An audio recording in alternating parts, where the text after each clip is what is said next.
नमस्ते। कैसे हैं सब लोग? कभी सोचा है कि हमारी रोज की जो बातें होती हैं वो हमारी जिंदगी पर कितना गहरा असर डालती हैं? आज हम ना एक बहुत ही प्यारी सी कला सीखने वाले हैं, अपनी बात को नरमी से मनवाने की कला। अच्छा, एक पल के लिए रुककर सोचिए, क्या कभी ऐसा हुआ है कि कोई जानता था कि वो सही है लेकिन फिर भी अपनी बात समझा नहीं पाया?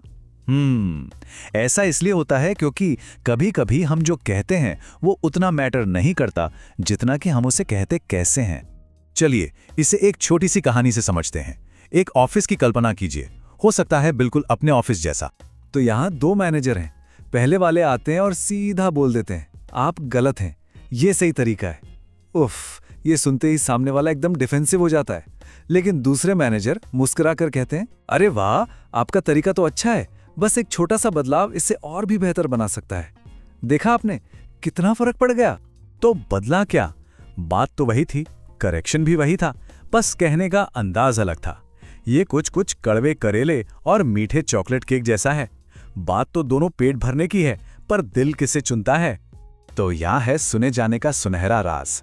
बात हमेशा सही होने की नहीं होती, बात होती है दूसरे इंसान को अच्छा महसूस कराने की।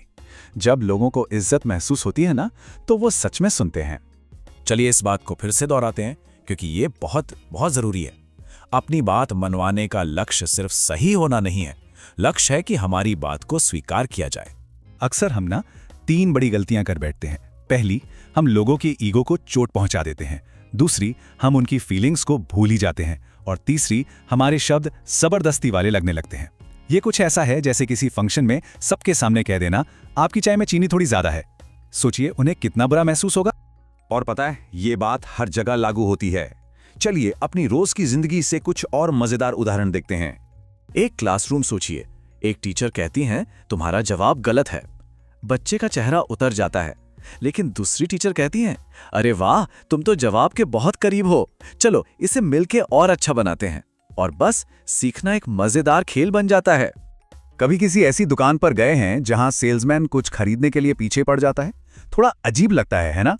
लेकिन जब कोई कहता है यहां कुछ ऑप्शंस हैं, आप अपना समय लीजिए और आराम से तय कीजिए, तो उन पर भरोसा अपने आप बढ़ जाता है।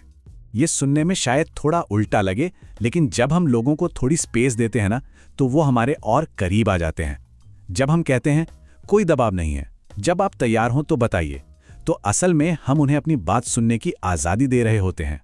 तो अब जब राज पता चल गया है, तो क्या जादू के कुछ गुर सीखने के लिए तैयार हैं? ये रहे प्रभाव डालने के कुछ सुनहरे नियम। इस टेबल को देखिए जरा, ये बहुत आसान है। सही बात प्लस गलत लहजा नतीजा होता है असफलता, और सही बात प्लस सही लहजा नतीजा होता है सफलता। तो वो जादुई चीज क्या है? वो हमेशा हमारा लहजा होता है। इन 4 कदमों को ना एक रेसिपी की तरह सोचिए।